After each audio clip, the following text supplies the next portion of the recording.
spirit feeds off of feelings, right? The spirit Yes. feeds off of feelings. And so let's to give people a bigger, broader picture. The spirit feels, the heart loves, Yeah. the mind thinks, the body performs. And Correct. so I am always amazed at the amount of content that is dedicated to mindset. And people say you got to have the correct mindset, you got to have a toughness mindset, a growth mindset, and all those things are very, very, very, very important. But I know for a fact, I just believe with everything in me that when you talk about conversion, when you talk about high levels of performance, it's not just mindset, because that mind will play tricks on you. I mean, our mind is designed to keep us away from things that are dangerous and uncomfortable. Correct. So the spirit, like, and you know this, if you want to break a team down, break the spirit, break the spirit, and they'll Yeah. forget who they are. They'll forget what Correct. they're supposed to do, right? Yeah. So my thing is the foundation of performance, the foundation of all things great and sustained greatness is spirituality. How you feel impacts your love affair with whatever you're doing, impacts the way that you think about what you're doing, and your body just follows. So with that being said, I want to have a conversation about the spiritual realm and how do spirits, feelings, and instincts, how do they impact your work? So with that being said, Yeah. kind of creating that foundation, I know that you're not just operating off of numbers and stats and statistics. No. The way in which you're projecting talent, your batting average is uncanny. And here's the thing about you. Somebody's like, oh yeah, LeBron James, he's gonna be good. Sure, I hope you can call that one. But can you call it and be right 2 years later? Can you call it early enough where you can be right, 2 years later, 3 years later? Like I before you all thought this guy was special, I already told you he was special. Before he even Yeah. became special, I knew it. So Yeah. how are you using the spiritual realm? How does the spiritual realm kind of impact your work? Well, that's a deep question. That's a lot to unpack. And, We you got know, time. I do believe the universe speaks to us in different signs, whether it's numbers, people, internal feelings, or what have you. And I can sit here today in front of you and tell you that the universe speaks to me all the time. Um, I'm aware of the numbers that I'm surrounded with all the time. I'm aware of the people that I encounter. Mm-hmm. Um, the universe will bring certain people to you for certain times, for certain measures. Mm-hmm. Um, I've had people enter my life knowing that they were in my life to teach me a lesson, not to be a part of my life, but they came in my life to teach me a lesson. So, and when I look at that, I'm able to apply that when I'm doing my job and watching kids. When I watch film, I always watch film on mute because Mm. I want the universe to speak to me. I need to hear the universe. So I will watch film on mute and I let the film talk to me. And a lot of evaluators they talk to the film. Mm-hmm. And I watch film the opposite way. I let the film tell me what it's going to do. So we can take a player like Cam Reddish. Last year, I watched his film, and I had 99% of NBA executives, people call me and tell me that, oh, Shad, he's not going to cut it. He's not cutting it. And I would keep turning on the film, and I would let the film tell me. This film told me Mm-hmm. Cam Reddish is going to be okay. Mm-hmm. And I couldn't get away from that feeling Mm-hmm. of, so I never want to get away from my gift. I let my gift tell me what's going to happen. And 8 out of 10 times, I'm usually right there. And um, I trust the numbers. I trust everything around me. And I have a point guard sense, like Of playing seeing the the point world. guard, playing the point guard position, you grow these antennas Yeah. as a point guard where Mm-hmm. you're in tune with so much. I can hear things. I can feel things. I can see the ball screen coming. I can Mm-hmm. feel the hedge. I can feel the energy, and I allow that. And like Perk said, when you watch the film and just allow the film to talk to you, Mm-hmm. it's really difficult for you to be wrong. Mm-hmm. It's really difficult to be wrong if you just watch the film, you know. And that's what I try to do. Couple of things you said a whole bunch. So let me just kind of I gotta hit these things. Number one, I got a concept, and I hate to make this about me, but some of the stuff that you say it just resonates with me. There are some faces and places in our lives that are non-negotiable. It doesn't matter what we do, we're going Right. to arrive at this place and we're going to be face to face with this person. They are non-negotiable. Our free will comes into place once we are able to then once we meet these people, we make decisions. That's when our free will comes into place, right? So there's some parts of our life that is on us. It's our Yeah. responsibility. There are other parts of our life that are non-negotiable. Like there are some people that you had to meet.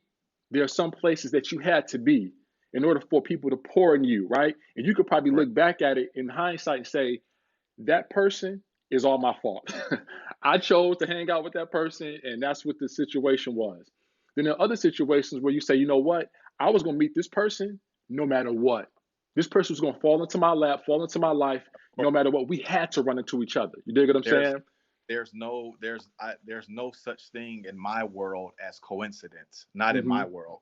I don't believe in coincidence. I believe that the universe aligns you with situations, and it's up to you to make the decision. Divine order is undefeated. 100%. Divine order will never lose. Yeah. So you have to understand that. And again, it's just people have to be in tune with themselves, to be Yes. in tune with the universe, and the universe will speak to you. And I have thousands of stories Mm-hmm. where I can tell you where the universe specifically spoke to me Mm-hmm. and made me make a decision in life, and it led me to a certain situation. We're gonna get to that. Let me say these last two things because it's just what you were saying. You say so you watch the games on mute. That's Yes. how you achieve clarity. You can't have clarity in your life with noise and I distraction. appreciate all the comments. Everybody, I see you, Horace, Perk. I see y'all. I just want to let everybody know I see y'all. I love y'all, and a lot of us think alike. So that's why they understanding what I'm saying. But sometimes to the normal person, what we're talking about doesn't make sense. But to the people who understands, it is. Well, that's what we, And yes, the universe is created by God. So when I say the universe, that's what I mean. So well, that's you. I don't want people to get it construed. Like Yeah. I But yes, that's what we're working on. We're working on to take again the person who has been all numbers, all data, and trying to figure out how do I pop off this page? How do I pop off the page and make myself unique, singular, elite, different, but I can yeah, still stay in my lane? Like I don't want to start coming to doing journalism, with yeah, in some weird outfit to stand out. No, no, no, no, no. right, Can you rely on the spiritual realm? Can you rely on feel and feel alone? The way you feel the game, taking all these moments and emotions, all the people that you had to meet, all these places you had to be, you can take all of that information and use it to make your perspective, your narrative unique. There was one last thing I want to say about you as a genius. And you were talking about the point guard and having these antennas and picking up on all this information. When I look at a genius, the genius, uh, the primitive person, looks yeah, at a picture full of gears. They can only see the gear that they're looking at and maybe a couple of gears attached to it. The genius can look at an entire picture full of gears and see every gear at the same time. So right, they understand how this gear way over here is mm-hmm, impacting this gear over here, is right, impacting this gear over here. So you can if you can imagine, you're seeing the primitive person can only see a few gears and how they impact a few things. You, you're seeing, bro, I'm seeing the entire picture, and I understand Yeah. how all of these moving parts are impacting the other each other all at the same time simultaneously. And I think that's a visual that, as you talked about being a point guard and seeing the game, like you understand, like, listen, I know how this brother over here in this corner is Yeah. impacting me, and I know how I am impacting this brother over here. I know how I'm impacting that whole bench over there. Correct. You know what I'm saying? I knew as a player certain shots that I would make or take Yeah. would do certain things to the team. Like if I hit a certain 3-point shot, Sure. if I faded away a little bit more, it would be a little bit more damaging to the team, Yeah. you know. But that's the recognition of understanding your surroundings For and knowing how sure. to face. I was just watching Michael Jordan 91 playoffs, and in the second game, Mike was really excited, and Byron Scott was mad. He said, "Man, I don't like the way Mike was celebrating. He was mocking us." And Mike, like, Mm. bro, I'm just locked in. You're taking it that way. I'm just locked in, and it's understanding how you impact the game with just a slight shift left or right. You can impact somebody's spiritual state and make them feel a certain way, and all of a sudden Correct. start thinking a certain way, and Yeah. so on and so forth. But real quick, I'm gonna let you go in a little bit. So, can you, and if you've already done this before, but can you go back again to some memories about how this, you experienced the power and potential of spirituality in either in your playing career, your scouting career, or just life in general? I know it's probably being a little redundant, but I just want to make sure that, again, we give everybody who's listening an opportunity to understand what we're talking about. So I'll say it again. Can you recall moments where you experienced the power and potential of operating in the spiritual realm, whether it be in your Yes. playing career, scouting career, or just life in general? Sure. Um, I can recall as a kid being 9 years old and my dad taking me to Callahan Hall to watch Archie Tellis. Okay. Ar- Archie Tellis was one of the greatest scorers at the University of Detroit I'd ever seen. And I remember going to Callahan and watching him score tons of points Hmm. and watching the crowd roar every time the ball went in. And I had an out of body experience where I was like, I saw myself, you know, 15 years down the line scoring points at Callahan Hall. You could feel it. Could And you the feel crowd, it? I felt it in my soul. And then, 15 years later, here I am going to University of Detroit, breaking the scoring record at Callahan Hall. So I felt that as a kid at 9 years old. I was just so connected to the sport. Yeah. And I would go home after games and I would write scouting reports No. on the game that I just watched. My father used to take me to high school games as a kid. So high school games used to be at like 3:30. I would get Yep. out of school at 3. Yep. My dad would pick me up from school and he would take me straight to a high school game. Every Tuesday and Friday, my dad would take me to a high school game. And what Sure. he would do, he would say, your homework is when we go to the game, I want you to write scouting reports on the players. So at the end of the game, I would go home, I would sit at the table and I would write these scouting reports on these high school players. Not knowing what my dad was doing, my dad was building a database of basketball players, but he had his 9-year-old son writing it. So my dad built a scouting database off my scouting reports when I was 9. So my 9. dad had scouting reports on every high school player in the state of Michigan that we had seen from his 9-year-old son, which was me. So I wrote my first scouting report booklet at 9, but I didn't know I was writing it Fact. but my father put me in that position. So you speed everything up, and what I'm doing today, I'm only doing I'm only doing now Wow, what I was man. trained to do. So That's incredible. so so a lot of people and people who grew up with me in Detroit, they know that I'm telling 100% truth. to this. Like, my father groomed me to do what I'm doing right now, right this second. My dad would ask me to predict things as a kid. He would be like, "We're going to see Emmanuel Bibbs this week.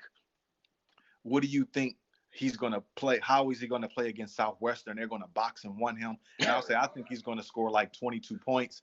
They would play. Emmanuel Bibbs will have 22 points. I've been doing this so long that I'm connected to the game. Yeah. So this is not something that I just started a YouTube channel 3 years ago, and I started pretending like I'm predicting things, and I've gotten a lot of flack for it, because when you predict things, or when you become so a person that deals with like a magician, people are always trying to discredit magicians. They want to know the secrets. They always want to try to tell the magicians that they're fake. 100%. And I feel like I'm in that realm of the magician, that the real people support me and understand what I'm doing because it's great for the game. Yeah. But then you got another part of people who are trying to discredit me and trying to claim that it's not real. But if it wasn't real, I wouldn't be so accurate at it.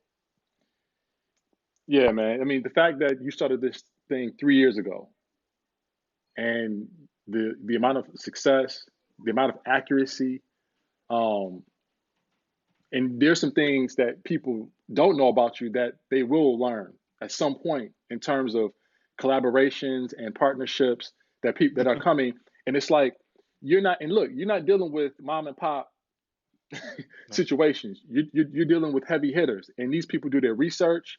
Yeah. They watch and they watch and they watch and they watch and they watch some more before they pull the trigger to make sure that these partnerships and relationships will be good for, on Yeah. both ends, and that their brand won't be compromised by hiring some idiot. You know what I'm saying? So listen, man, I want to have a conversation with 20 minutes. Here we are. We've already approached the 30-minute mark. But I just want to ask you one more question. And this is a simple one. But what do you think? Where do you think the spiritual realm will take you next? I just try to follow the signs. You know, I want to explain 2319 a little bit, Go ahead. and why it's connected to me forever. Obviously, it's the points that I scored in college. Obviously, 2,319 points, but there's a deeper meaning in why God gave me those four digits. Mm, Um, my jersey was retired January 23rd, and I was inducted into the Hall of Fame on November 19th. So let me say that again, so that mm-hmm. people didn't get it. My jersey was retired January 23rd, 23. and then I was inducted into the Hall of Fame years later on November 19th. 19. Yeah. I didn't decide those dates. It's just what the university Yeah, came up man. with, because there were games on those days. So 2319 is a numerical representation that fits who I am, through everything that I've endured, everything Yep. that I go through, and Mm-hmm. everything that I encounter. Yeah. It's not just my college points. A lot of people, that's fine, but it's just deeper, that those numbers follow me all the Mm-hmm. time. Um, the numbers, no matter what I do, if the funny thing, if you look at Marv, look at my phone number, the last four digits. Look at my. I want you to look at the last four digits of my phone number right now. And AT&T gave me those last four digits, and I've never changed my number because of that. I want you to look at the last four digits, and I want you to configure what those last four digits are in my phone number. So it's 9312. Keep reading it. 9312. Hold on. 2319 again. That's crazy. And we didn't even and look, what started this whole thing is the story about Kobe Bryant, which if they want to check that out, go to Rashad's Instagram and scroll down and find the story about KB 24, which is a whole other number thing that's what got us to this point where we are here now. But that's incredible. That's something else, man. Now, I got that phone number like 8 years ago, and it was funny because I went to AT&T, and they like, you want to pick your phone number? And I'm like, I don't want to pick my phone number. I'm like, just give me a number. Yeah. And the last four digits of my phone number is 2319. And AT&T just gave it to me. And I just kept it. I just kept it. I mean, yeah, it So still say Pontiac. yeah, I just kept the number. So the last four digits of my phone is 2319, my phone number. If you look at the numbers, Yeah. that's what it is. It's not, It I took me a can't make minute. this up. Am I making this up, Marv? No, Okay. no. Well, look, dude. Hopefully, somebody out there who, again, I told you, I had three people, three things I wanted to do. I want to inspire everyone. I Yeah. wanted to inspire everyone. I want to put a few people in their place. These people, again, what you do sounds mythical and magical. In the spiritual realm, is not something that it's not equation. So people Right. often aim at stuff that's not equation. If I can't Right. understand it, if it's not 1 + 1 is 2, I got a problem with it, right? Correct. So Correct. I want to put those people in their place to let you know that, listen, man, you ain't guessing here. You ain't guessing. No, no, no, no, no, no, no, no, no, no, no. And the No second guess. and the second thing I want to do is I wanted to empower all those people out there that are following the basic rubric for how to achieve anything, how to convert an idea into something physical. But you can separate yourself by simply relying on the spiritual realm. And from the sounds of things, it takes some clarity. So you got to be in a quiet place from time to time Yeah. so that you can hear what the universe is saying to you, and then you just got to have enough confidence to say, I'm rolling with it. I've been built to do this. This is what I'm doing. So I'm gonna let you have the last word, and then I'm gonna say, Marv Fox Jr. done, sign off. I'm gonna let you have the last word. I really appreciate your platform, Marv. You're one of the guys that you did my first commercial. You're gonna do a few more of my commercials. I appreciate Um, that. I'm ready. yeah, because you understand you understood me. Um, and a lot of people ask. I always get the questions, "What's your tattoo say?" People always ask me what my tattoos say. So inside my wrist it says hard times, and outside my wrist it says better days, Hmm. and then I have a cross that says misunderstood. Mm-hmm. um and I just feel like I'm always connecting deeply with people who understands me. Yeah. Be- because I know that everybody's not going to understand me. I live with that. I get it, and I'm okay with that. Mm-hmm. But the people that do understand me, they they tend to be really, really good friends with Sure. me, lifelong relationships, lifelong friendships, because I can't get a lot of people to understand me. Yeah.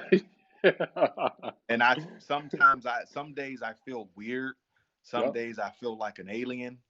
Sometimes I feel like an outcast because I know that everybody won't understand me. Yeah. So I really appreciate you for understanding me and allowing me to kind of speak from not just a sports platform, but to speak from a spiritual platform where I'm able to kind of transfer those thoughts to the people that's listening, and hopefully that they understand that what I've been able to do, what I will continue to do, Mm-hmm. has a lot to do with me being tuned with the universe. That's why 100%. it's going to be really hard for anybody that wants to get into the evaluation business to beat me at something that I've created. Yeah. Yeah. So I appreciate you, Zell, for that. Um, appreciate everybody for tuning in. We do a better. Uh, I'll do a better next time we do something like this. I'll do a better job of taking some breaks so we can acknowledge some of the people that's showing up. I mean, I got there's a few times that somebody said two spiritual gurus, so they showed me some love too. So we'll make sure that I give you some time to acknowledge these people who are contributing in terms of their attention, and and that's it, man. We got to continue the conversation going, man. We got to. I think we hit on some things, yeah. and so with that being said, I ain't gonna hold people here too long. Shad, Yoda, thank you. We'll talk at a later time about how you think things went. But with that being said, my name is Marv Fox Jr. Done.